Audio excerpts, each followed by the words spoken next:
Okay, so good evening to those of you joining us on YouTube for the Progress with Unity podcast special edition, where we're joined with a range of special guests tonight.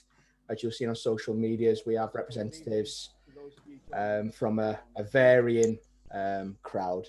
We're just waiting for one or two more people to join us and let the audience get in. And then from there, we're going to go through our reactions from the podcast, and then also what's been going on with others around the country.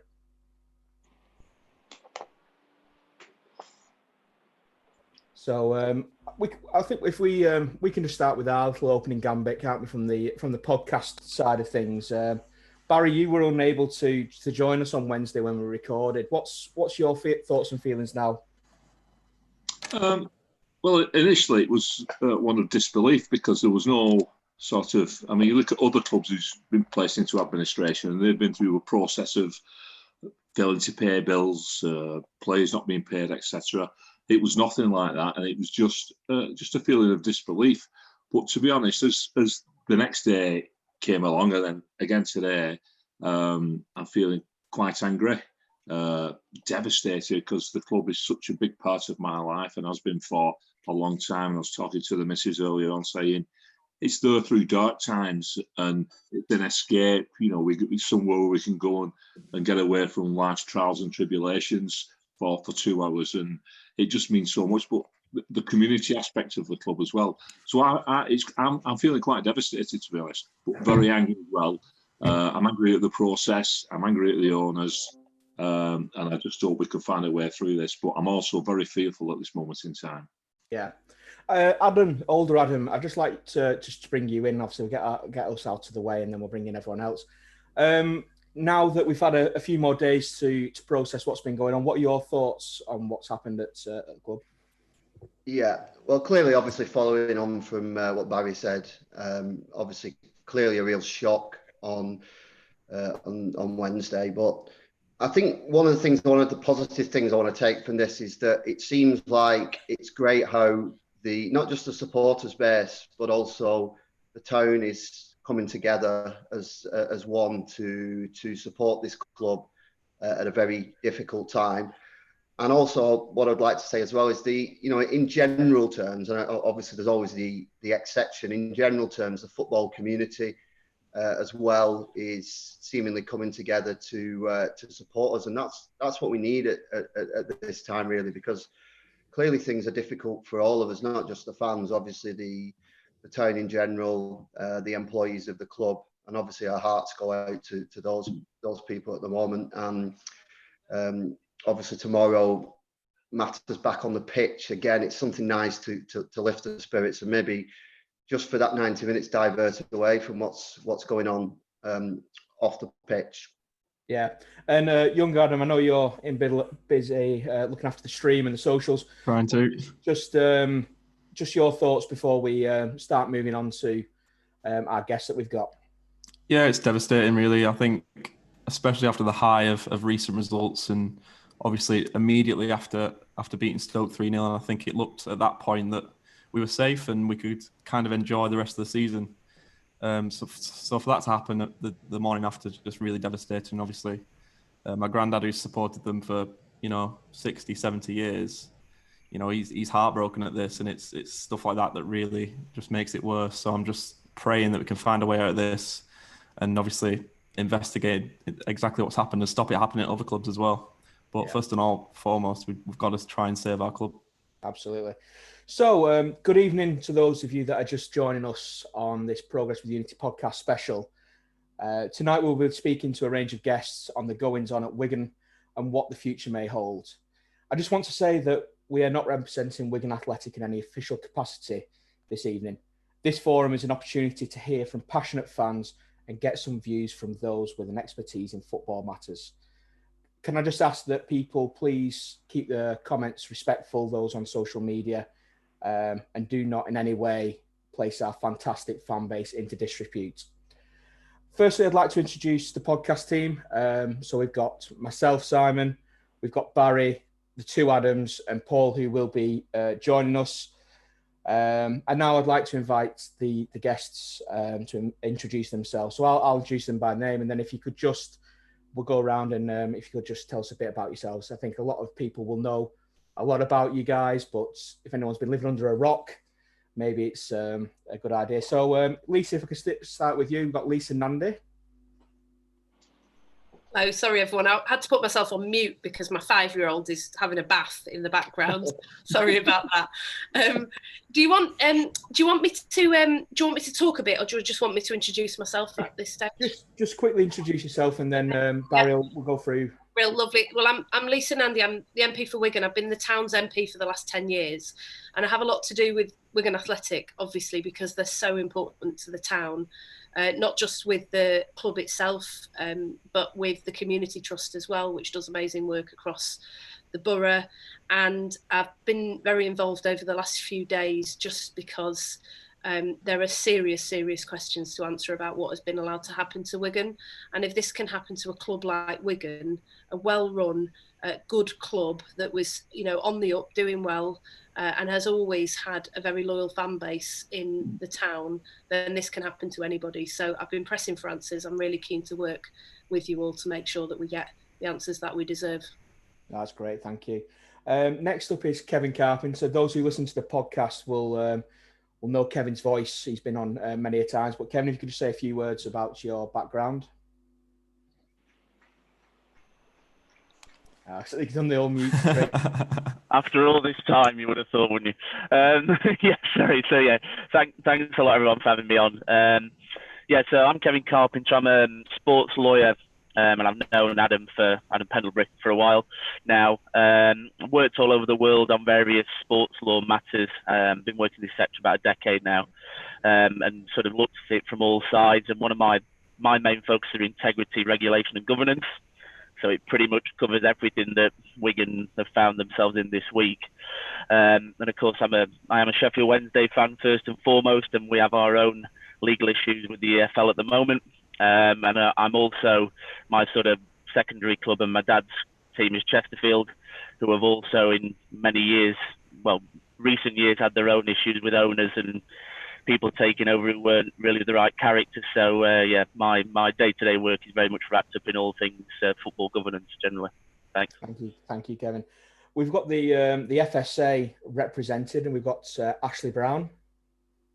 Yeah, hi everybody. So I am head of governance at the Football Supporters Association, and as well as that role leading on of our reform work, I also lead on all of our support of fans of crisis clubs, which of course Wigan is now, unfortunately. From a personal perspective, I'm a Pompey fan. I've got a lot of experience of administrations and what happens. I led the support fight to save Pompey a few years ago, and subsequently we ended up taking over the club in our example. But got lots of hands-on experience of working with crisis clubs, so hopefully I can be of some use. Great, thank you very much, Ashley. Caroline, can I bring you in? Caroline Molyneux.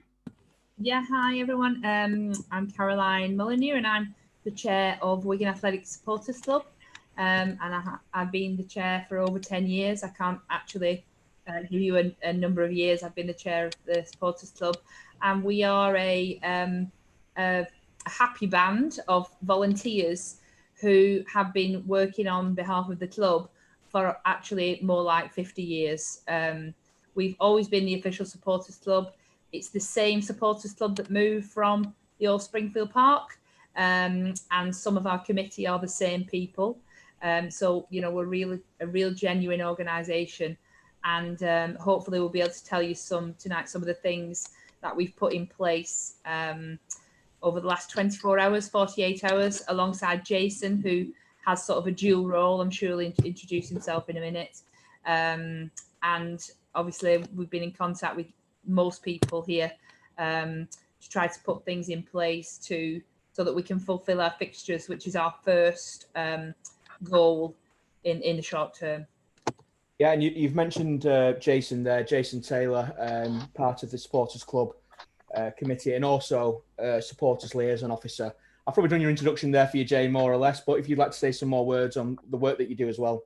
Yeah, not really sure how much I can add to that. Yeah, basically I've first and foremost, I'm on the board of the sports club along with Caroline. I have the officious title of head of media with that, but as Caroline said, it's a dual role because I do both liaison officer role with Ian Wadsworth as well. So I do the in-between role between the fans and the football club. Personally, I've been a fan of Wigan for like close on 45 years now, so I've been through a few thick and thin times myself over the years.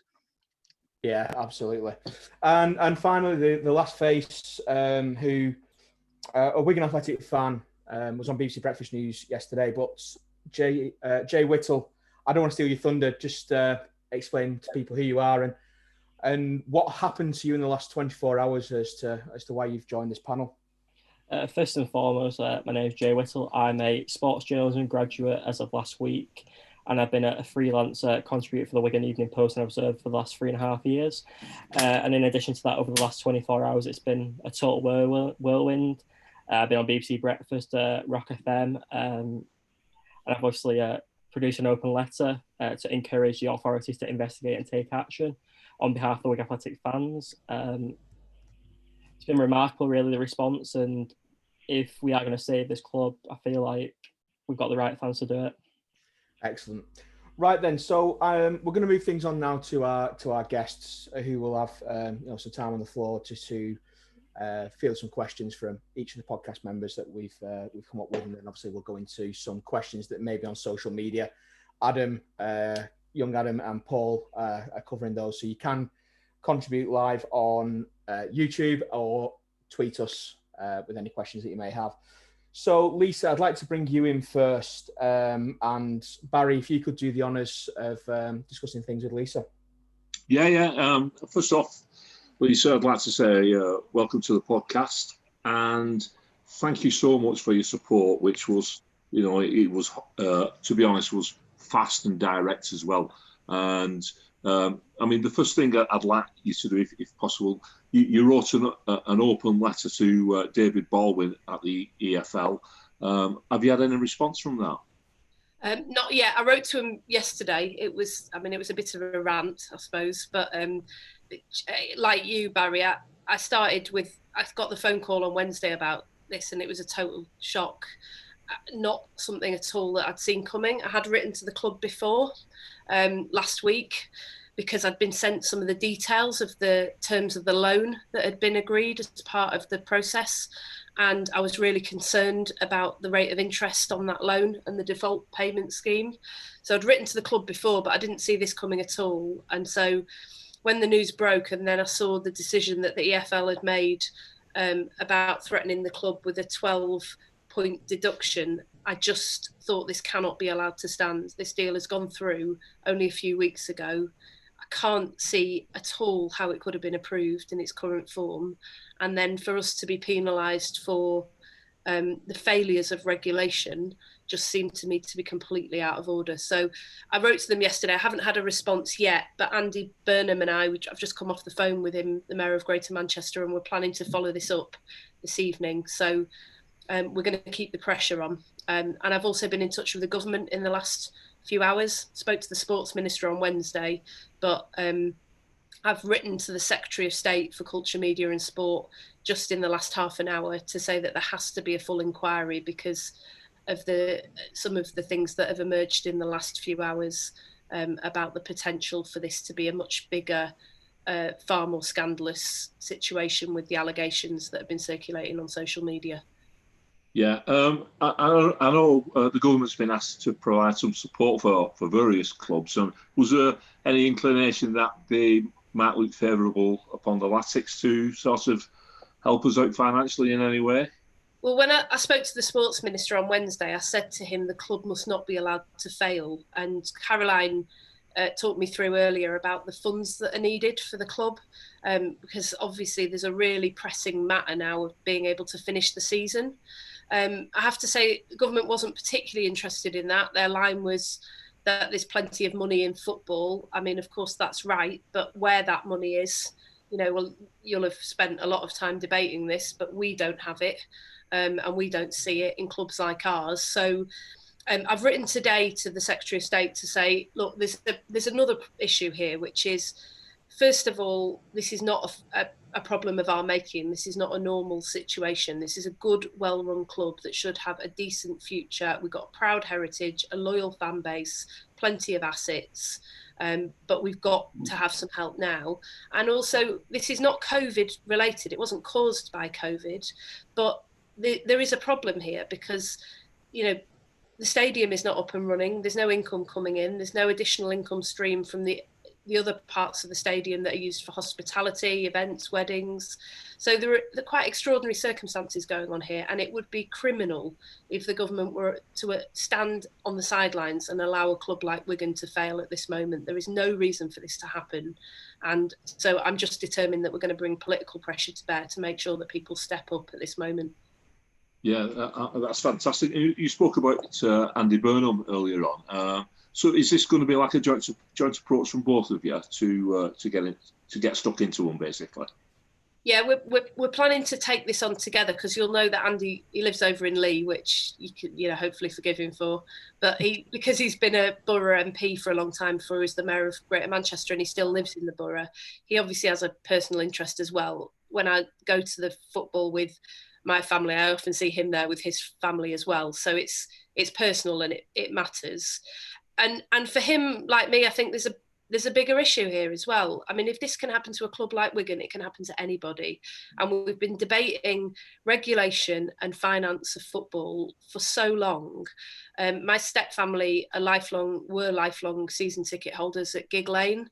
And what happened to Bury was an absolute tragedy. There should have been lessons learned then, but you know, we've talked about this over and over again and nothing has happened. So we're really determined to do a couple of things. First priority is to make sure that we safeguard the future of the club.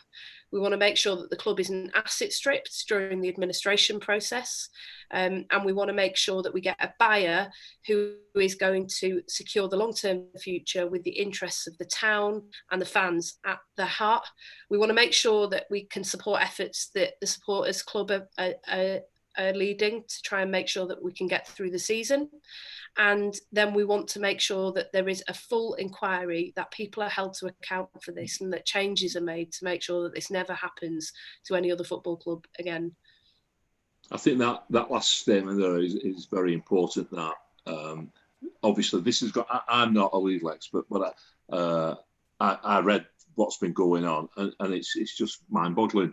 And to think that a governing body who are there to sort of, I know we're in their competition, but they're there to safeguard us. These tests, whatever they call the tests, are there to safeguard the clubs. And it's just completely failed. It failed in our case, it failed in Borough's case. It's just happening far too often. Yeah, I think that's right. And, you know, every time this happens, we get people shouting and screaming and saying things have got to change, and then nothing changes.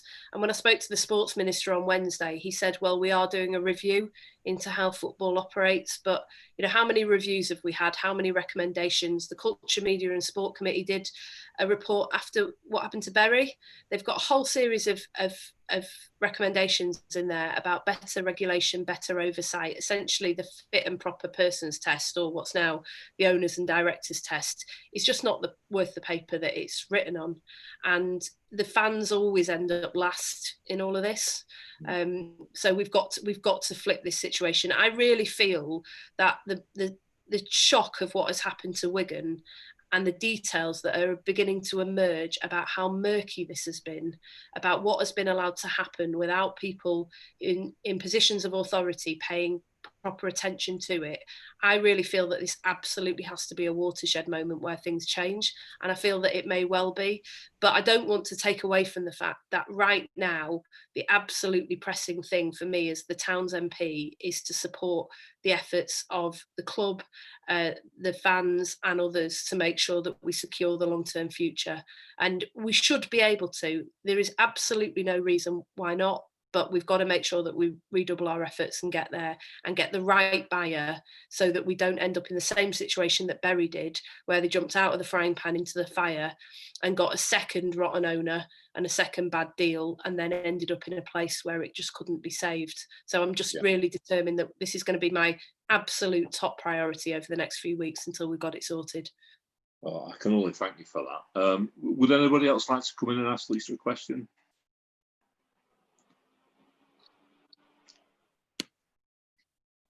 Jay? Simon? Jay, you wanted to come in? Yeah, I'd first and foremost say thank you for the response to the open letter, and also apologise for potentially destroying your Twitter notifications because of that. Obviously, the response had over 450,000 people look at it and obviously share it. And for the future of this football club, how do you feel like the government will help, and like you said, it not be a case of, oh, you review and just forget? In my experience now, 10 years in Parliament, governments of any persuasion only respond if they're under pressure, so much pressure to do so that not to act would cause them more problems than acting. And so that's one of the reasons why one of my first calls was to the sports minister to say, what are you going to do? But the next thing that I've done is written to the Secretary of State to say, look, this really is, there's extraordinary circumstances here. I mean, they've got a lot of clubs that they're concerned about already because they've got financial pressures. Not Wigan. Wigan was not one of those clubs, but there's a lot of clubs that they're worried about at the moment in the current context with COVID. And then on top of that, you've had all these other issues, Bury, Bolton, other clubs that have found themselves really at the mercy of a system that, as Barry said, is not the mechanisms of bodies, the people that are set up to try and support the clubs, actually in circumstances like this end up working against the clubs, as we saw with the EFL and the decision about the 12-point deduction. So we've got to use this moment to be a game changer, but we've got to make sure that Wigan survives in the meantime. I am optimistic about both of these things. I mean, one of the things I don't want to do is give people the impression that Wigan has collapsed. And I've been saying to people in the political system, don't talk about Wigan Athletic as if we've folded. We haven't. And there are, 12 interested buyers. There are others coming forward. I've spoken to a couple of those buyers myself, and they are serious prospects. So we can secure the long-term future of this club. And once we've done that, we then need to make sure that we use this moment as a game changer so this never happens to anybody again. Thank you very much. Kevin, are you wanting to come in?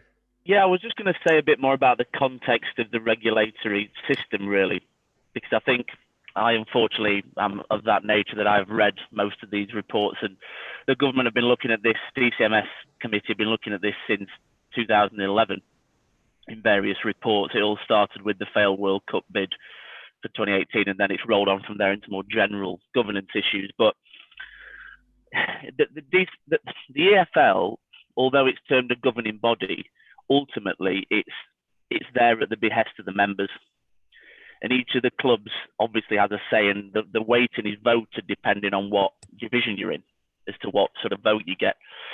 So I think and it's a bit like a lot of sports organisations, you think, oh well, they must have a lot of control over what happens. Actually, the regulations are designed by the membership, so, and then they are there to really administer those regulations as best they can, given the will of the clubs.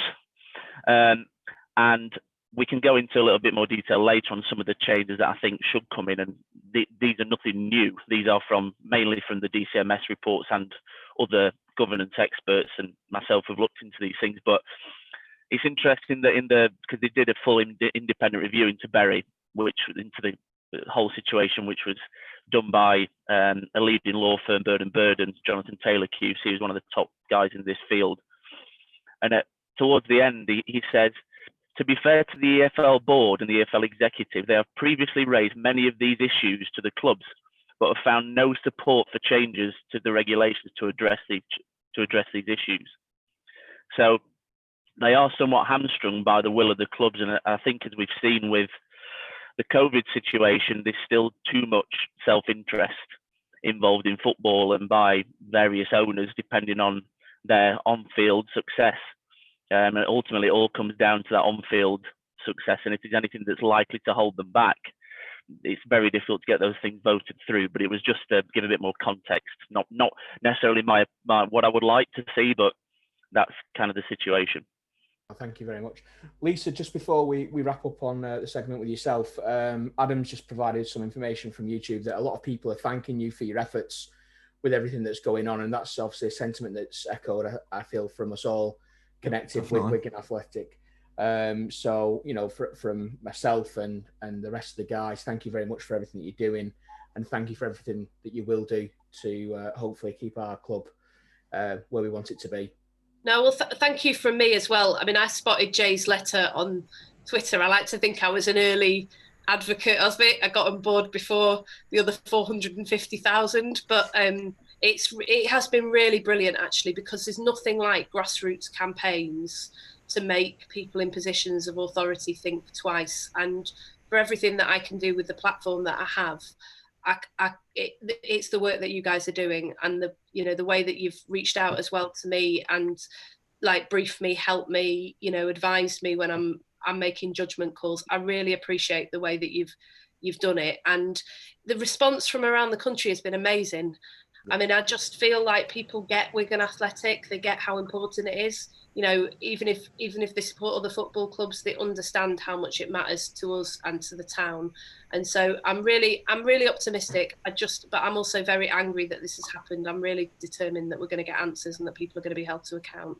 And thank you for giving me a bit of time to talk about it on this today. Thank you for joining us. Obviously, more than welcome to stay, but we understand you've got other things that you need to do and people you need to speak to, and keep putting that pressure on. That's what Paul Cook does. We put the pressure on, and that's what we need from everyone else. So thank you once again. Thanks. Cheers. Thank you. So we're gonna move on to the supporters aspect of it. I'm gonna bring in Ashley from the FSA, because Ashley's team are playing tonight as well in a playoff semi-final. So and then we'll go into the supporters club with Caroline and Jason. So Jason, can I ask you to lead discussions with Ashley, because they all tie in together, yourself, the Supporters Liaison Officer, and the Football Supporters Association. So Jason, over to you. Yeah, no, I mean, myself and Ashley spoke at length, didn't we, the other day? And I think I was actually going to come on and basically reiterate what you were going to say anyhow, but as you're here in person, we might as well go through it again. Can you clarify what your experiences were trying to challenge the AFL and all that side of things? Because I know you've told me we really shouldn't be doing it. We need them on side, and we need to move forward and worry about them later, don't we? Yeah, so I hope to not be too much the bearer of bad news, but I've got to be realistic in what I present to you. It's clear, and I think Lisa summed it up very well, is that there was a terrible handling of the ownership test that recently happened. As part of that process, the owner should have provided absolute evidence that they can sustain the club financially for the next 2 seasons. Okay, so undoubtedly, this is an embarrassment for the Football League. However, if you come onto the points deduction, I think that they will find themselves in a very difficult position, and I would not be particularly hopeful about that being rescinded. I'll give some reasons to my opinion on that. Firstly, there are rules around insolvency, and the punishments are absolute. Bizarrely, pretty much every other rule that can be broken goes off to some strange panel to decide the penalty and can be appealed against. But insolvency, it's absolute. It's a 12-point deduction for any insolvency event. Every club that's been through it, done by, none of them have been successful in getting it reversed. Some of the reasons for that, apart from the rules being absolute, if Wigan were to have the points rescinded, there would undoubtedly be a number of championship clubs that would be banging on the door of the Football League saying, hang on a minute, this isn't fair. They've broken the rules. It's quite clear. They should be minus 12 points. They should now be below me in the league. On top of that, the Football League will probably be concerned about the floodgates opening of a number of other clubs saying, oh, hang on a minute, here's a good excuse to go into administration and write off a little bit of debt and not lose 12 points and be relegated this season. So I would not be hopeful about getting those points rescinded. Of course, people should feel free to protest and sign petitions and do whatever they can to get it changed. But I just want to give you a bit of a reality check around that. Yeah, but I keep on banging on about this. No, I do. But at the end of the day, we don't have any creditors, where 100% of the others who've got point deductions had creditors. You know, we're viable, we're asset rich, we have nobody, nothing. So it's amazing that we can actually be classed as being in administration. I can't disagree with that, Jason. I mean, the situation here at Wigan is bizarre. I mean, I work with clubs in financial difficulties and in various crises all the time. And if someone said to me last week, name the top 6 clubs in the Championship who were next to get into trouble, it wouldn't have been Wigan.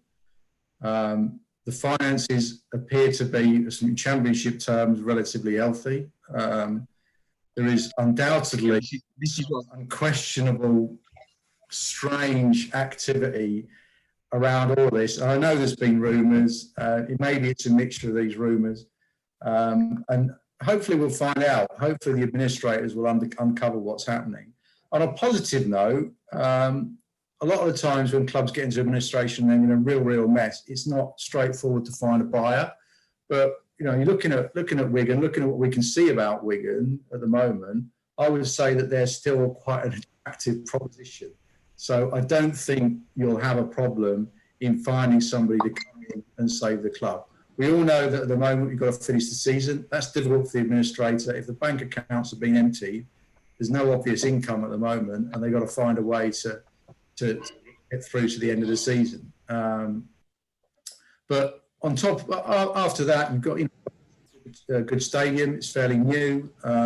You're still a Championship team, even with that 12-point deduction. The way you're playing at the moment, you've got every chance of staying up. You've got a solid fan base, and I think you're an attractive proposition. I don't think there'll be a problem finding a buyer. Now, finding the right buyer is important. As we've seen, yourselves have seen recently, but plenty of other clubs have seen in the past. The first person that comes along is not necessarily the right person to own your football club. And that's where fans, can have an influence, can have an interest, get involved, investigate the names that are being talked about as potential owners. I've seen this happen at plenty of other clubs where more evidence is provided by the fan base to the football authorities or to the administrators than they gather themselves. So get involved, investigate, figure out who the right person is to Wigan. You may even know some people out there. But do play a part. Fans can make a difference. Jason, just before you come back in, we're obviously talking about fans, and this is where I want to kind of bring all three of you together now. Yourself, Caroline, and Ashley, because there've been some interesting developments with the Wigan Athletics Supporters Club today, in particular to the crowdfunding, which has took off. I don't think anyone expected it to develop the way it did. So. Ashley, let's start with you. How important is it what the Supporters Club are doing? What advice can you offer to them? And Caroline and Jason, can you kind of discuss what your plans and intentions for and what you would ask of us as supporters? So, quick fundraising like this, very important. The main bit of advice I give is to be wise how you spend it. Okay, don't just write a check and give it to the administrator. Be clear that the money you've raised goes to what you believe to be the most important aspects to keep your club afloat for the next few weeks or months while everything gets sorted out. Quiz the administrator, find out exactly where the money's needed and make sensible decisions about how it's used is the first thing.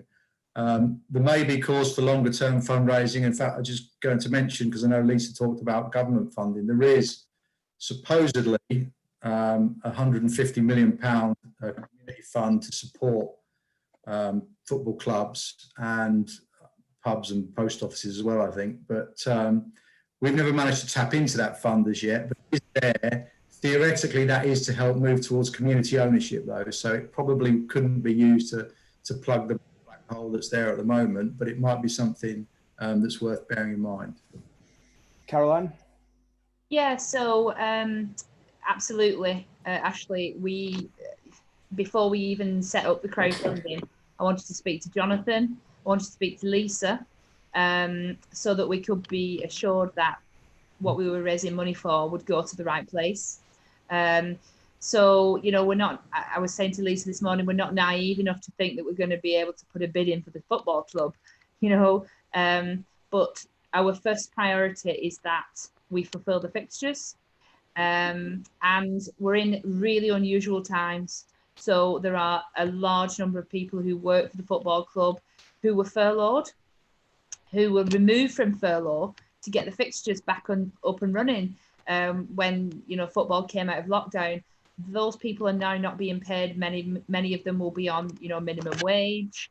That's one of our priorities, as well as making sure that the team can get to the away games. They can be transported there. They can stay wherever they need to stay. And so that is our first priority in terms of the crowdfunding that we've done. And the response has been absolutely amazing.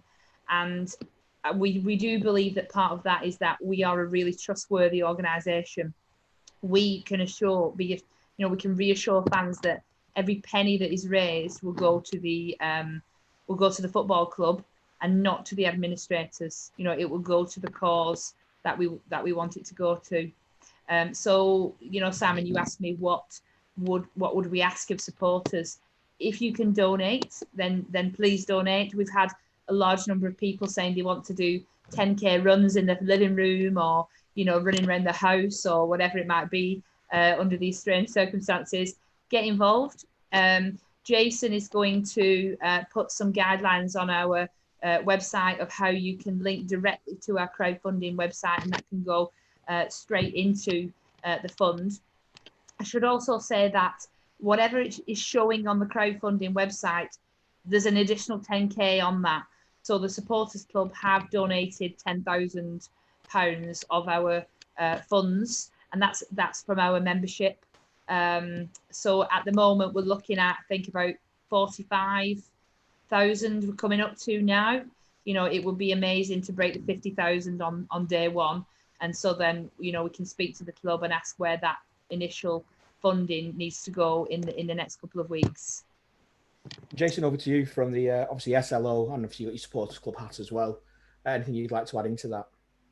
No, I mean, like I was saying, there's lots of people who've been saying they want to do certain things, for themselves to raise money. And like I say, the funding page that we pretty kind of being given for free does have quite a good functionality on it. So there'll be some things being added onto there, but we'll filter that through the website as and when they happen.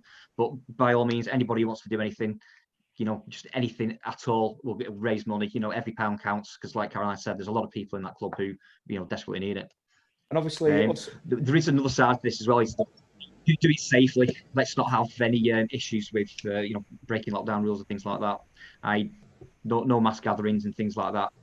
Please stay away from the stadium Wednesday. Don't, I know you want to go there and clap the team in, but the last thing we want is extra financial burden and even worse, points pressure on us. So please, I know you want to, but stay away from the stadium, please.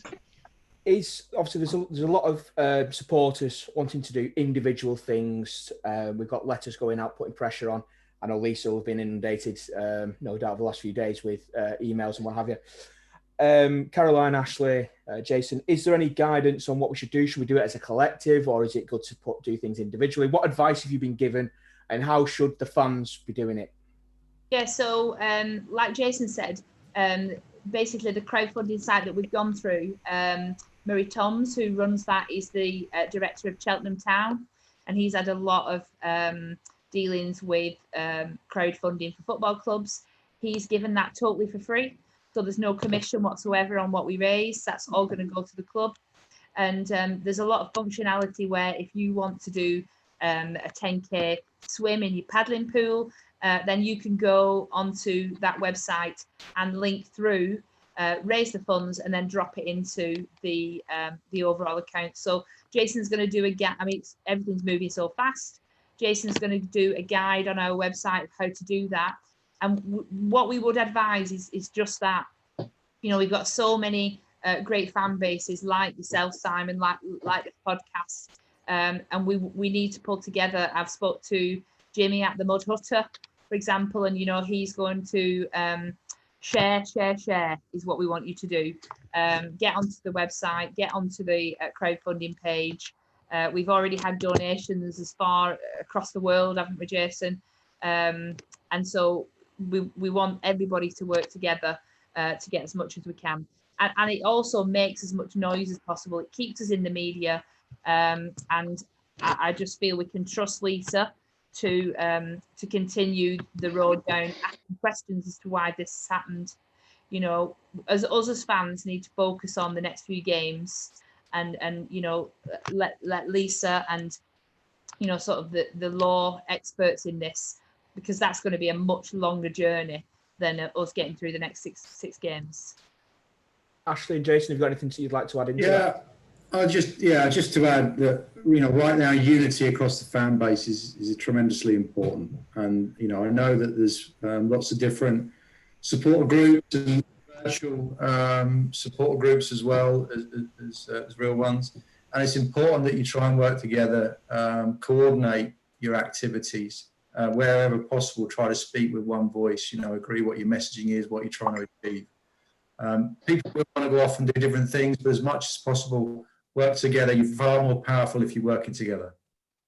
Yeah, and you know, luckily, well, not luckily, but our name is the Progress with Unity podcast. You know, we lead with that, but we are very keen to work with the supporters club and make sure that we're all going together. We'll be retweeting, sharing everything we can. I think people need to remember as well, you've got day jobs, you guys. You do it on a voluntary basis, so the work that you're doing is fantastic. You know, coupled with Lisa, is invaluable, and you know, we're all very grateful for what goes on there. I'll just check with the Caroline. Yes. Can I just say on that, Sam? You just said about day jobs.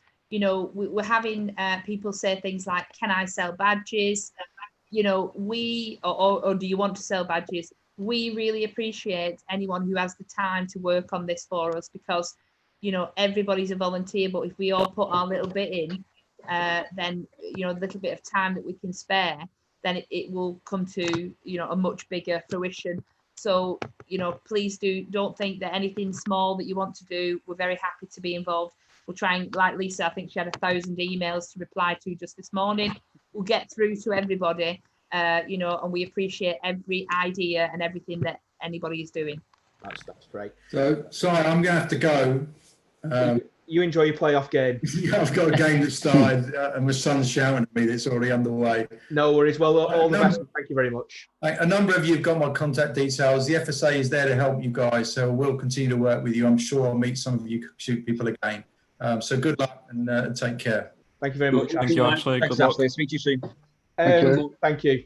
Just before we move on, Lisa, a question has come through for you that we will come back to in a moment. I'm just going to tie this segment up.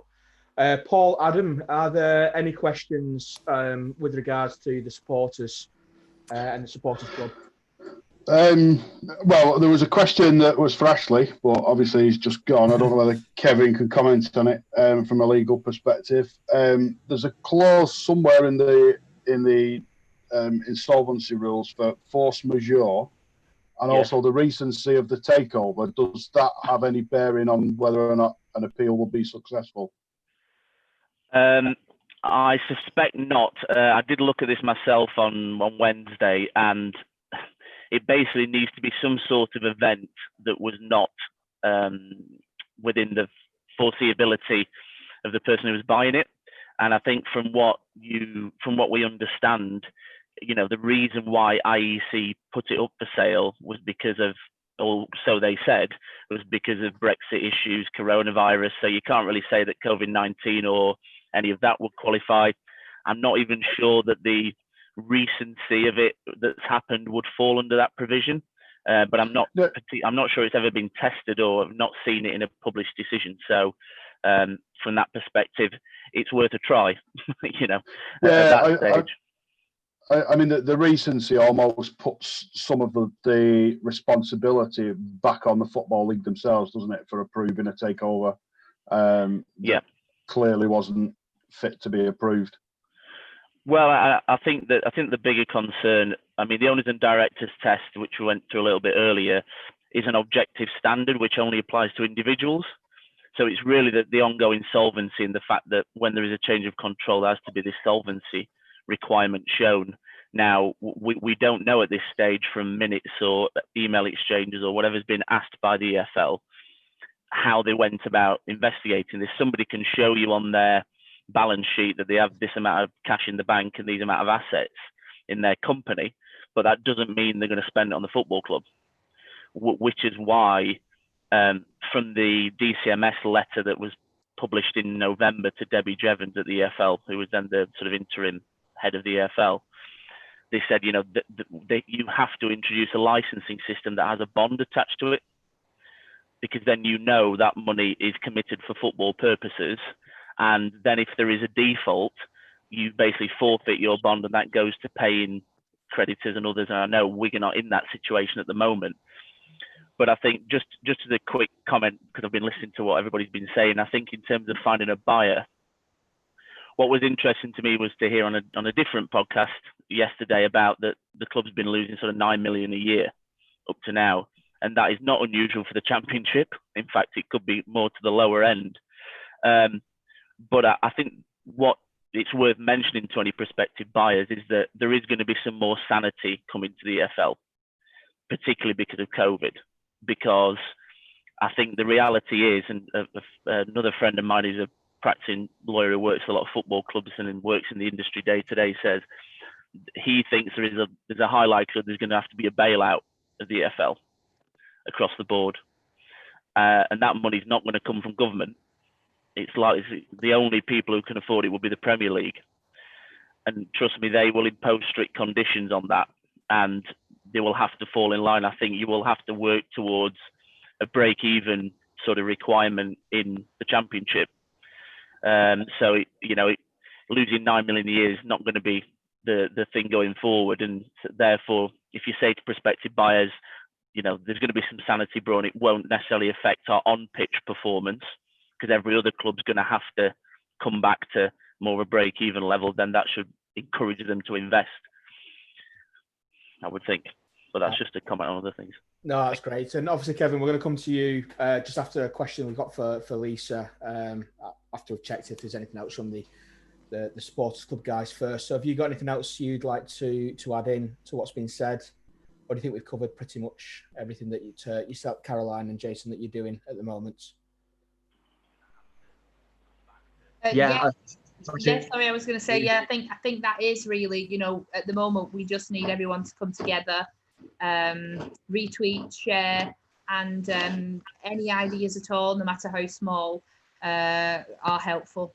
So like I say, all the information on the Sports Club website. So if you need to get in touch, all the information's there. You know, my emails there, Caroline's emails there.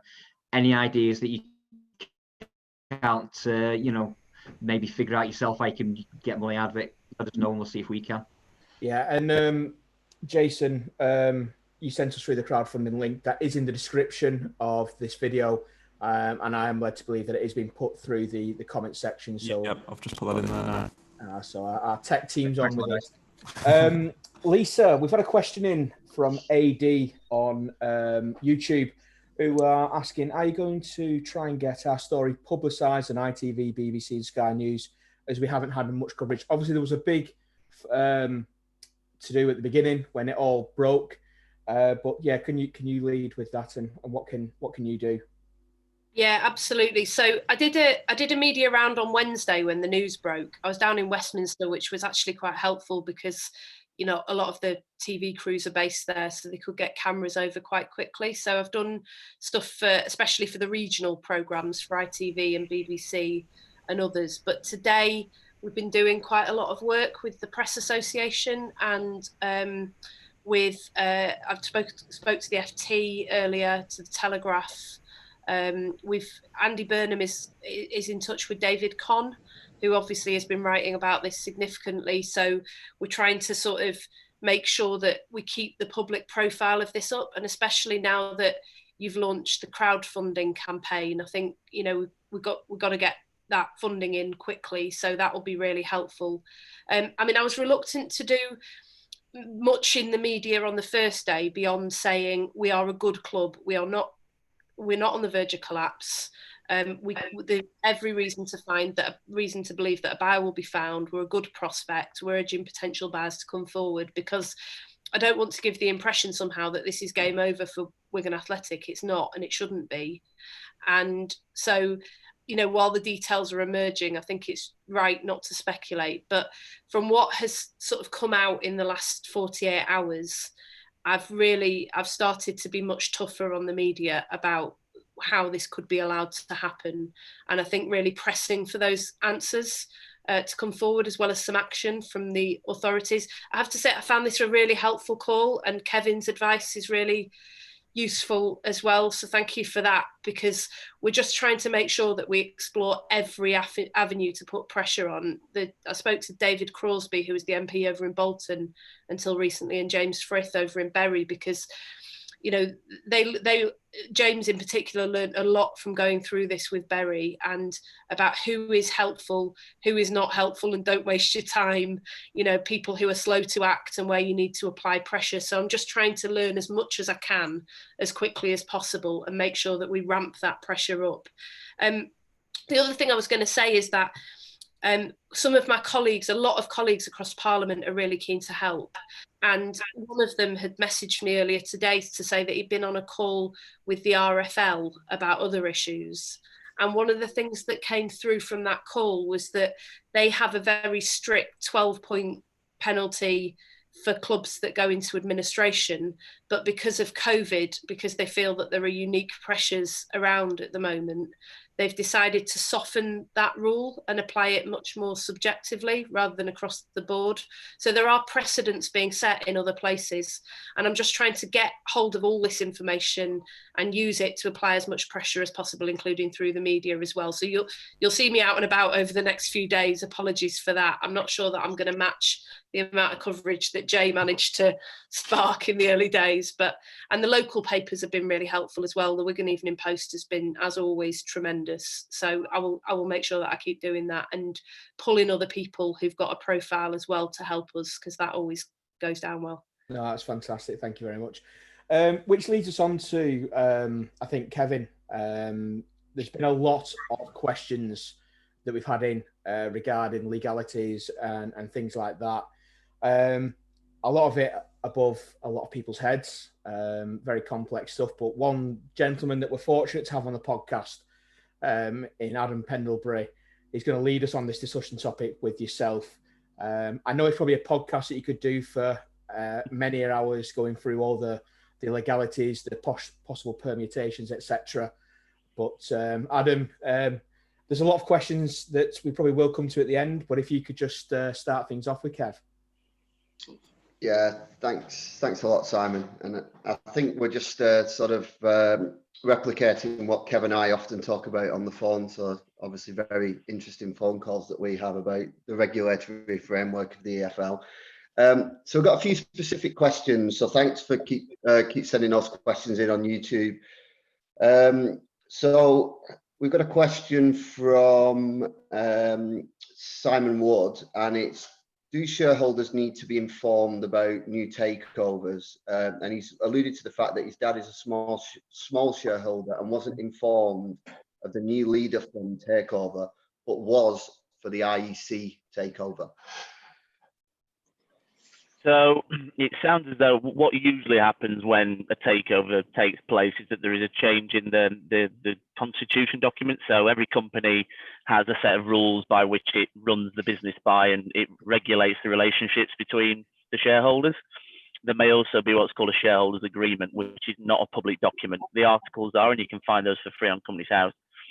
It sounds as though IEC will have had a new set of articles or a shareholders agreement put in place. And if you have a shareholding below a certain level, then there wouldn't usually be a requirement to get your permission.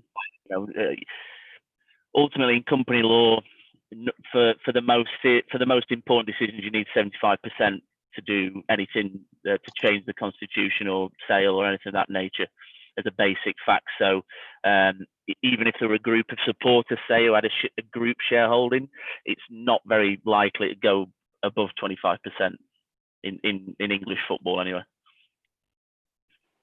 Yeah, thanks, Kevin. I mean, quite a lot of the questions that have been submitted, I think we've kind of dealt with them through the different channels so far. I've got a specific question because we had obviously we've already talked about really the kind of force majeure, and you don't seem very optimistic about that. And obviously that's clearly going to impact on our potential to stay in the division. So related to that question, I'm just wondering if you could potentially update us on the progress of other points deductions that might well occur with other clubs. One club that might be particularly close to yourself. Yeah, absolutely. So just briefly on the sort of force majeure point, I think the one untested area which doesn't seem to fit well within the regulations is the speed at which this has all happened. And ultimately, as I say, we're not going to repeat any allegations here, but it seemed as though there's certainly some untangling to be done of what's happened between the different shareholders and the companies that have been set up. So I think that's just to sort of cover off the force majeure point. I think when it comes to the other current things that are going on with the EFL, so of course in the Championship you have a form of financial fair play. It's not called that the same as the UEFA test, but there is a form of trying to keep some sort of management of losses. And as I say, Wigan losing 9 million a season is about right for most Championship clubs. You've got over a 3-season period, you can lose up to 39 million over a rolling 3-year period. And of course, Birmingham City is one club who were hit with deductions last year and then faced further allegations this season, but that seems to have been closed off now, and they won their appeal against CFL, taking any more action. So that seems to be closed off, so they won't be facing any. The remaining two clubs, the Sheffield Wednesday and Derby County. Now, if Derby County got a points deduction, that wouldn't put them near the relegation zone unless it was something exceptional. So I think we can kind of say that that's not so relevant here. But Sheffield Wednesday and Derby have essentially been charged with the same thing, which was essentially selling the stadium to themselves for an inflated price and then manipulating the time period for which they accounted for the regulations, for the fair play regulations. The Sheffield Wednesday one apparently has been heard last week, so we're waiting for the outcome. But the feeling is that whoever wins, the other side will appeal it. So it could still be done by the end of the season. But as a Sheffield Wednesday fan, I've been worried about this for a long time, and I think it could be anywhere from 9 to 15 points if it was, because we haven't exactly been very cooperative with the investigation. We've taken quite a bold sort of stance against the EFL and spoken out quite heavily. And as I say, the Derby one is a similar situation with Pride Park and what they've done in terms of and selling the stadium to yourself is allowed under the regulations, unbelievably. The EFL regs were changed 2 or 3 years ago to allow this, and nobody knows why it was, but it basically created this loophole whereby, in the case of Sheffield Wednesday's chairman, he seems to set up a separate company, sold it to himself, but it's whether it was done for fair market value, essentially. And there's some dispute as to whether Hillsborough sold at a fair market value. And of course, it was overstated. The allegation is to make sure we didn't breach financial fair play. So they are the non kind of insolvency financial cases going on at the moment, but it's the Sheffield Wednesday one which could impact Wigan and the other relegation candidates. Thanks, Kev. And the last question we just had sent in, actually, just can you just talk us through very, very briefly and succinctly about the actual administration procedure itself, how that works, who actually puts the club into administration? Well, it can happen in one of two ways, but what seems to have happened here is it's what's called a company voluntary arrangement in terms of the administration. So it's actually the owners themselves who've called the administrators in. It's not been led by one of the creditors. And what happens essentially is then the administrators take over the day-to-day running of the club. Everything goes on hold in terms of payments going in and out until they've got a grip of what the picture is. So every single payment decision, be it salaries or anything else, will have to go through the administrator first and foremost. The important thing is they are then also charged with finding a buyer on terms which are fair to any creditors that exist. And as you say, it doesn't sound as though there are any up to this point. There may be now that the tap's been switched off from the owners, but up to this point there hasn't been any issue with the creditors. So the administrators work in the interest of the company, ultimately the company who owns the club, to try and get the best price and also protect the creditors. That's the other thing. So he said there's a number of interested buyers by the sounds of it. So yeah, that's in short, that's what the administration process is. It's to prevent liquidation, ultimately. Okay, thanks, Kev. Might come back to you in a moment on some other matters, but I'll hand back to the chair side. Yeah, sure. Thank you, Adam. As many people have seen, Emerson Boyce entered the arena during that, and it's a gentleman who needs no introduction to Wigan Athletic fans. Our 2013 Cup-winning captain. Before I hand over to Adam, I would personally like to say thank you, Emerson, for joining us this evening, giving up your time. It's always a pleasure to have the chance to speak to someone who is a massive part of the club's history. But I'll stop there because I could go on all day. So first of all, I'm going to hand over to Adam, and then Barry, who sorted this out for us, will come in after Adam. Thanks, Simon. And thanks very much, Emerson, for joining us on the podcast this evening. And thanks for once for being able to ask some non-lawyerly questions. I can ask more football-related questions. I'm only going to take one question, and then I'm going to hand over to the master, Barry. My question, Emerson, is in terms of, obviously, the form of Wigan Athletic has been absolutely fantastic since the lockdown, and for that matter, before the lockdown. Psychologically, what sort of an impact does this have on a player? And I think you might have alluded to it before. You might have had some similar issues at Luton, maybe at the start of your career. What can you just shut it off completely from your mind? Does it depend on sort of the manager, the captain, etc., etc.? What sort of role will they play, or will they have played over the last few days? Thank you. Good evening. Yeah, pleasure for having me on here. Now, regarding the players wise, they just got to stay focused. Yes, there's going to be a lot of noise going outside. You know, they read the papers, they know what's going on. They just got a job to do on the pitch. As much as distractions going on, I'm sure the manager will be talking to every single player. The captain will be there reassuring the players. And ultimately, they want to play well for themselves. Because at the end of the day, as bad as it might sound, you know, sometimes they might have to put themselves in the shop window now. And this is the problem that I had at Luton, where we went to administration. Then suddenly you're looking at your own future thinking, where am I going to be playing?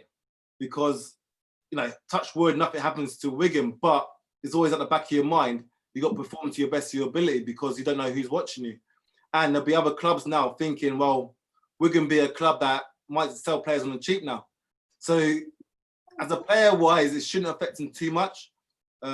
My main concern, as I said before in previous interviews, is the staff that is at the football stadium, because ultimately they're the ones that are going to be suffering the most. Because you know, players-wise, you tend to think that you'll be okay, but it'll be the staff behind the scenes that no one really knows about or talk about, who jobs are at stake. You know, we're in a pandemic at the moment where everyone's looking over their shoulders anyway. But now you add the administration into it now and uncertainties, you know, it's a very, very stressful time for a lot of people. So fingers crossed, as well as the players, just focus on the job, get the points, keep moving up the table, and fingers crossed we can get administration very, very quickly.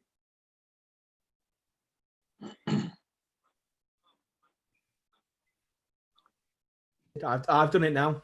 Adam, is there anything else you'd like to come back with, or should we pass over to Barry? Happy for Barry to take over at this juncture. Thanks for that thorough response, Emerson. Thank you very much. No problem. Well, I'd like to say thanks, Adam, for nicking my question. How are you doing, Boyce? Good to see you. I'm doing good, doing the homeschooling like most people, but you know, obviously, like anything, keeping an eye on Wigan, seeing what's going on. Yeah, you've not got to spur 25 million in your back pocket, have you? Fancy buying a football club. Is that the starting price? Well, yeah, I could chuck in with you. I think I've got about a $5. It's one of them. Yeah, it's one of them. Did it come as a shock to you? I mean, it was a massive shock to us, and we're right here, so it must have been a bit of a shock to yourself. Yeah, 100%. You know, obviously I'm a trustee at the community trust, and you know, they're talking about quite positive. You know, a couple of weeks ago we had a meeting, and you know, everybody was looking forward to, obviously the new owners just took over, and everybody thought it was going in the right direction. So to actually see it on, you know, I was getting texts through to tell me, you know, Wigan's going into administration. I knew, you know, sooner or later, a club will go into administration because, you know, the pandemic that we're in, football's no different to a normal business. But, you know, I wouldn't have classed Wigan as one of them clubs that would have been struggling this minute in time. But as I say, you know, just got the players wise, just got to focus, and you know, fingers crossed we can get an investor very, very quickly. Yeah, I mean, there's been a great statement by Sam Morsey today. The club's put it out about us sticking together and fighting, and you know, this is where we come strong. But the club's always seem to have had that spirit running through it. I mean, from when I first started watching when I was a nipper, you know, in the non-league days, all the way through, we've had that fighting spirit. And obviously when you were there as well, because, you know, the challenges of stopping in the Premier League and then winning the FA Cup, that spirit was always running through the club. Yeah, it's part of the DNA. Wigan don't do nothing simple. And funny enough, it's this part of the season when Wigan tend to go strong. So I'm hoping the momentum keep going. Obviously, Sam's come out and said about sticking together, and that's the best way about, you know, as a player wise, you know, you've got to show solidarity in this minute in time, and you get to find out who's in a you know, who's together in the club.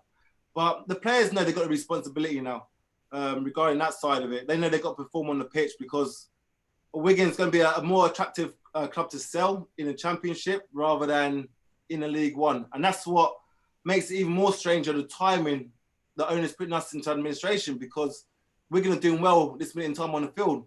3-0 win.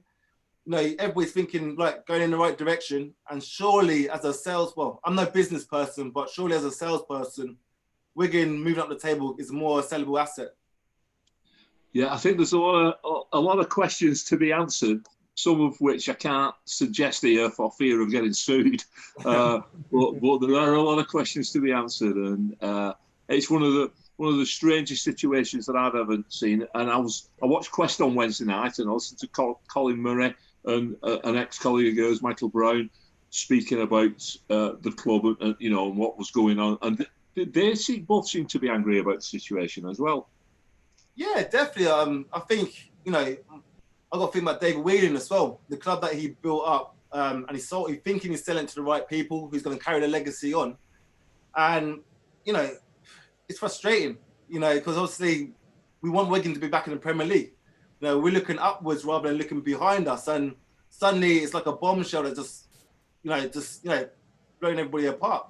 But, you know, I understand the pandemic's going on at the moment, and, you know, people are losing their lives, etc., etc. But this is also a shock in terms of just people's livelihood in general. So, you know, we just got to stay positive now, and hopefully people who got the best interest of Wigan will come and buy the club. Yeah, well, I mean, that's all we can hope for that. Like Kevin said, and the other guy said, Ashley, beforehand, it's, you know, don't necessarily take the first buyer, take the right buyer. And that's what we've got to make sure. Yeah, I suppose it's like anything, you know, you think you pick the right buyer until something goes, you know, pear-shaped. So it's always a risk who you sell it to anyway. I'm sure the Wheelings would have done their due diligence in terms of looking and making sure everything's all right. Obviously, the Football League, they passed all the security checks regarding the Football League. So, it's you know, it's mind-blowing to know what's actually happened. I think the problem was we sold to a poker player. Right, you know, I think the alarm bells started ringing when they changed the clubs, you know, changed the ownership, you know, last month in the middle of a pandemic. So that was sort of alarm bells sort of ringing, but you never even thought about, you know, Wigan in any sort of administration whatsoever. Wasn't even talks, wasn't even people talking about struggling. You know, as I say, the team's doing well, and you're thinking, right, we can kick on and look forward to the, you know, being mid-table or whatever, and looking forward to the next season. But this is where we are. and it's a shame that the fans can't come out and be in the stadium and cheer the team on in this difficult time. Yeah, it is, and I think that's one of the hardest parts about it, because it's like what you're seeing yourself with the, we did the walk for Emma Rulin, we've done the walk for Joseph, how the supporters come together, and when we played Blackpool away, the thousands of people, in Blackpool screaming for the team, and it's that which is so frustrating as well, because we're having to do things by video link, and we can't get that togetherness, and it is quite frustrating. Yeah, as a player, I used to love the last 10 games of the season. We was used to this before Christmas, and then come after Christmas now, and then especially the last 10 games of the season, the whole town used to come out, and we all used to be together, and they were the best, best times of the season, because we all used to stick together, and the fans used to roar us on. So that side of it, as you said, probably, and now myself as a fan, you can't go and cheer the team on now. You got to do it from the video link and cheer it from a distance. But all we can do is just keep praying, be positive, and hopefully, this situation gets resolved sooner rather than later. Yeah, we hope so. I'd like to. Anybody else want to come in with any questions? I think we've got one or two questions from the social media side. So. Paul and Adam, we'll wake you both up now. Sat there looking after Twitter and YouTube. Yeah. Paul, Adam, do you want to come in first? There's a question by William on YouTube. He's proposed the idea of an all-star kind of a crowdfunding appeal game to be arranged. I'm not sure how easy that is and feasible, especially with the COVID situation. But that's a point from William. And Paul, I'm not sure if you've got anything on the Twitter side. Yeah, there's a couple, Leslie being one, and also Luke Derbyshire asking, can we remove the sponsor's logo from the shirt tomorrow or tape over it? I'm sure, obviously, there's been... Sorry, Simon, go on. There's obviously a legal implication to that, I would imagine. Yeah, absolutely. Kevin, would you know anything about that, or able to shed any light on that? Yeah, you wouldn't know unless you could find that they've been in breach of their contract. There's no way in which you could do that, no, sadly. I understand why, and I've read some of the tweets around the company who do sponsor, but yeah. Yeah. Is there anything else, guys, from... Put us on your central administration not breach of contract. Is that you, Jason? I heard a voice, but nothing moving on screen. No, I just said, is it putting us into administration? Is that not a breach of contract? Well, potential breach of contract by Wigan. Yeah, possibly, depending on how the money flows go. But yeah, I think gambling sponsorship in sport is a whole different discussion, and we've seen House of Lords this week talk about that. But that's probably for another time. I suppose as well, they don't want to leave themselves, if Wigan take their names off the shirt, they don't want to leave themselves in a legal position where the owners will come back and sue. And that's add fire to the wood to the fire. So yeah, frustrating, but they sponsor the kit, so they're supposed to have to keep it on. Yeah.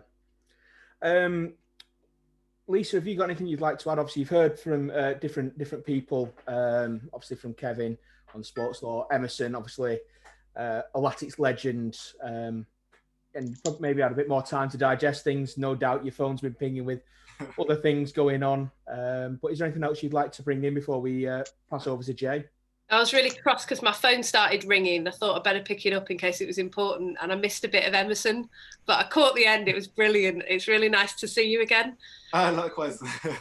And thanks as well, because I think like what people like you do is you really sort of rally people and keep morale up, and it really, really matters at the moment, because I think, like Barry said at the beginning, we were all quite shocked on Wednesday when the news broke, but then people have started to get really, really angry, and it's come at the worst possible time as well, because a lot of people in this town are having a really tough time because of COVID.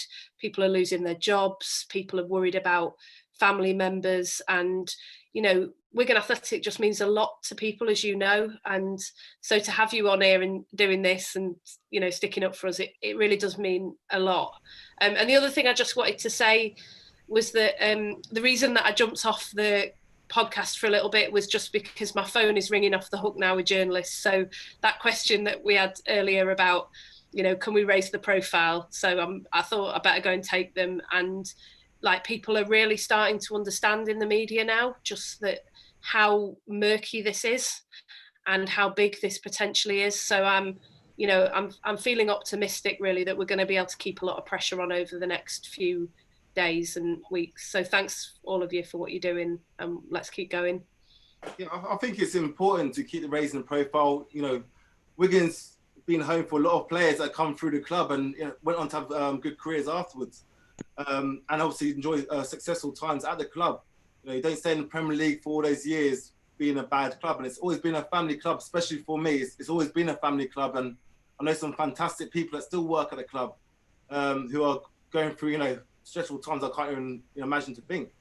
But as a former player, we can't go and support. So this is we've got our platform to use, and I'm sure I'm not the only one who'll go and try and use it. So the more awareness that we can bring, highlight this situation, and hopefully it will stop other situation happening in the future as well.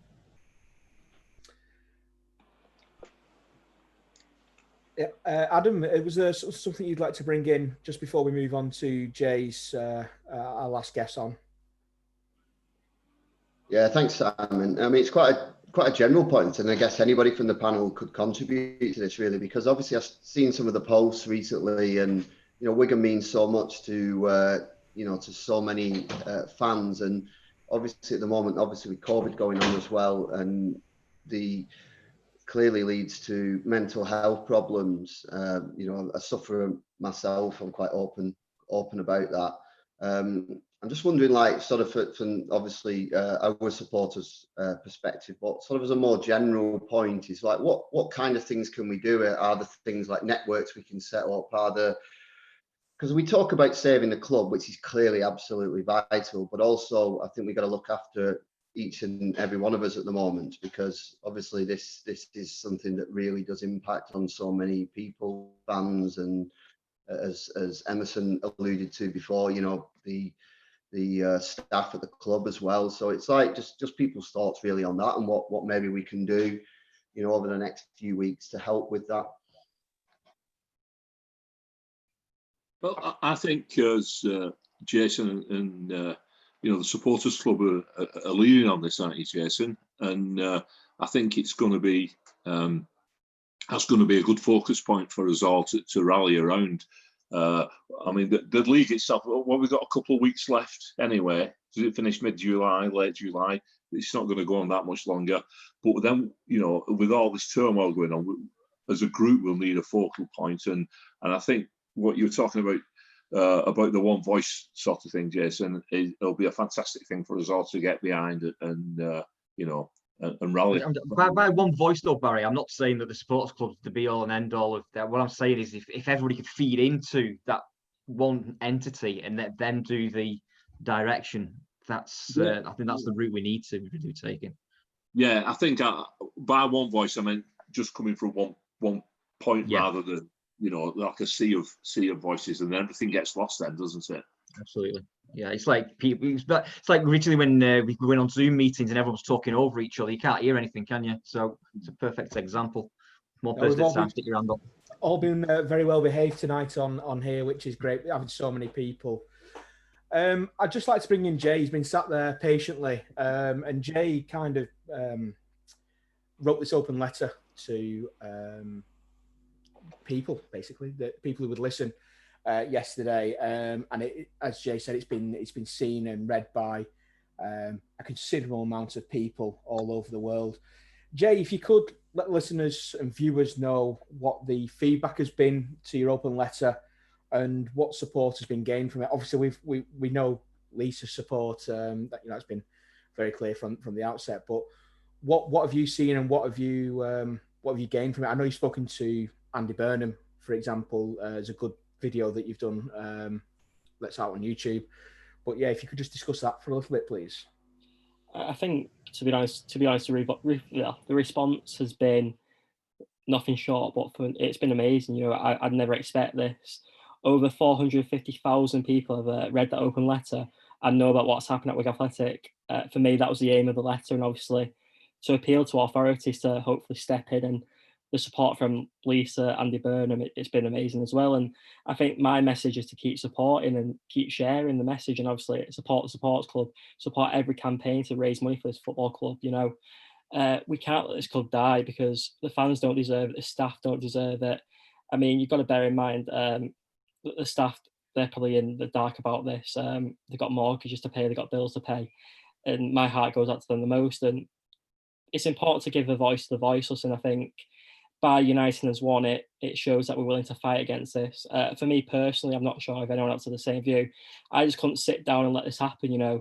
It's heartbreaking, and I was honestly devastated when it happened. And I thought to myself, if I can make a difference, even just contacted by a couple of hundred people, yet alone hundreds of thousands, I thought, at least I can't have any regrets that I've not done enough I could do to help save it. And obviously, a few current players have helped by retweeting it. Former players, Jordi Gomez, Graham Kavanagh being a couple of them. And, it just shows how amazing this football club is. Like, even players that have left many moons ago still love and are willing to help the club. And I think it's important to consider the community about this as well. Wigan Athletic are known for their community work. As Emerson is a trustee, he'll know himself. You just got to look at the pandemic.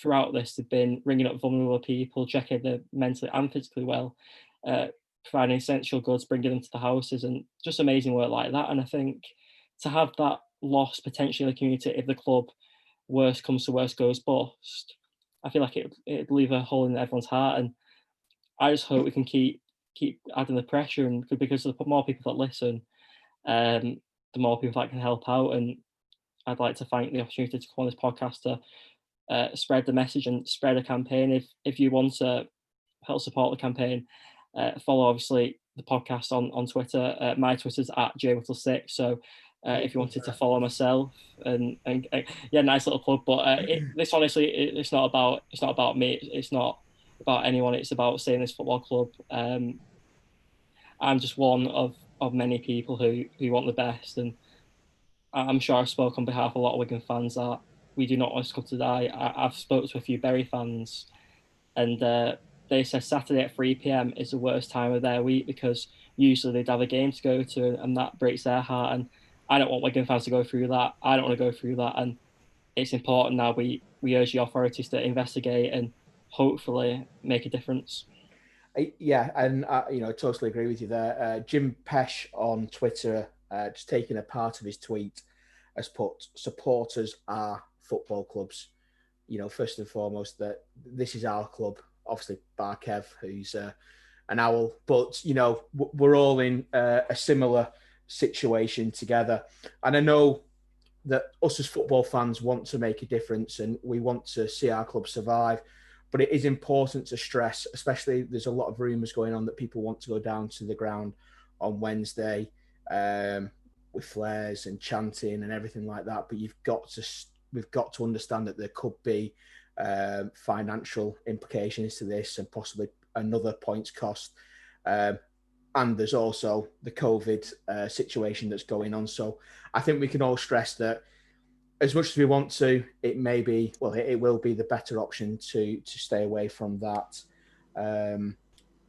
Before we wrap up today's episode, is there anything else that anyone would like to bring to the table? Adam, older Adam, is there anything that you'd like to add?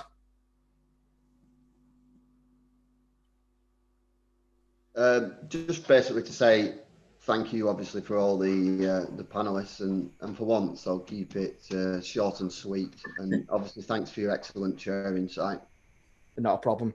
I do want to add on to a point that you brought up, Adam, that you talk about mental health, and as a podcast, we're here for everyone. Drop us a message, we'll get in touch, we'll support anyone as best we can, because again, we're all together, and we look after each other. That's what Wiganers do. Paul, have you got anything you'd like to bring in? Yeah, I'll just obviously echo the sentiment of thank you for everybody for their help and their involvement. And I'll just wrap up with one last Twitter message that I've just seen. Mason Watson, 10 years old, has got his mum to donate some of his 11th birthday money, which is next month, and he wants to donate it to the club instead of himself. What more can you say? That is Wigan Athletic, isn't it? In a nutshell, what people. And just on that point, Si, the fundraiser on my screen is at about 35,000 now. Wow! And as Caroline said, there's an extra £10,000 in there. And how long's that been going? Less than 12 hours. It's like about 2 o'clock this afternoon. That went on. Yeah, 1 o'clock this afternoon. Yeah. So not long at all. It just shows that what this club means to everyone. Guys, we will have a bit of a conversation once we finish the stream, but I just want to say thank you to Lisa for giving up your Friday evening, your precious time, to come on and discuss matters of huge importance to us, but obviously to the town. And thank you for representing us and doing everything that you're doing. To Caroline and Jason, thank you for all the work that you're doing at the supporters club, and that you're going to have some real hard work to do. We're at the beginning of a journey, so thank you for what you're doing, and again, keep up the great work. Can I think that straight back at you as well, because the work that myself and Caroline and the whole sports club do, we cannot do without the fans and the members of the sports club. We don't exist without you lot. So yeah, and that's it. It's about working together in these times. Kevin, thank you once again for coming onto the podcast, not giving us a preview of the Sheffield Wednesday game. Fortunately, I'm not having to go to Hillsborough and watch a game because we never seem to do well there. But thank you for your insight. It's very interesting. I know you and Adam could talk for probably hours and hours. Probably Adam more talking at you than you getting a word in edgeways. But your insight has been great, and your knowledge, and it's really appreciated.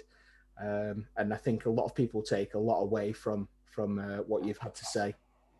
Thanks, Aaron. Thanks, everyone. Yeah, it's Wigan. I live in the northwest now, and Wigan are close to got a soft spot for them with Adam, of course, but with Chesterfield, Paul Cook, Sam Morsey, great times watching Chesterfield when they were there, and also through Chesterfield again with my dad, having seen supporters fight for their club. I know how important it is to the local community, so if there's anything I can do to help or any questions I can answer, then do feel free. Anybody who's listening, watching, or anybody on the fellow panelists to get in touch, and wish you all the best. Yeah. Thanks, Kev. Cheers, Kev. No, that's great. Jay, thank you for joining us. We got you on very late notice, but thank you for making yourself available. Thank you for the work that you've done in these troubling times.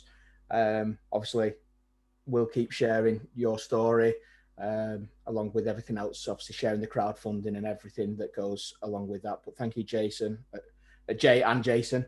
And then finally, my thanks go to Emerson Boyce for joining us this evening and discussing how it is for you, how you see it, giving a different kind of perspective on things. So thank you very much for joining us and taking the time out of your night. Yeah, thanks. Just want to touch on the mental health side of it. Just want people to, watch the podcast, stay positive, tweet in, make sure you talk, because obviously, like anything, it is important to keep talking, especially in this minute in time. Don't shout it away. And then more important, just keep safe. If you're going to protest, do it in the right manner rather than putting other people at risk, and obviously the football club. But like anything, stay positive and keep the Wigan slogan in terms of believing. So yeah, thanks for having me, and any time, give us a shout. Thank you, Boyce. Thank you. And I want to say thank you to the podcast guys. We came up with this idea to do this kind of forum yesterday because it's good. You want to see that people are working together, get some answers to questions that you may have. It's good to get the supporters club voice and know what their aim is and what kind of avenues we're going to take forward.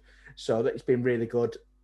I can't fault the guys enough who we've been working through the night to try and get this all together. Phones have been non-stop. I think we've spoken to each other more over the last 24 hours than we have done in the years that we've been doing the podcast. Apart from when I'm drunk coming back from Lincoln. yeah, we try not to answer them. But it is important to remember that it is in our DNA to defy the odds, to prove people wrong and to believe in our club. So on that note, it's a good night from me. Good night from us. Thanks, Good night everyone. from me. Thank you.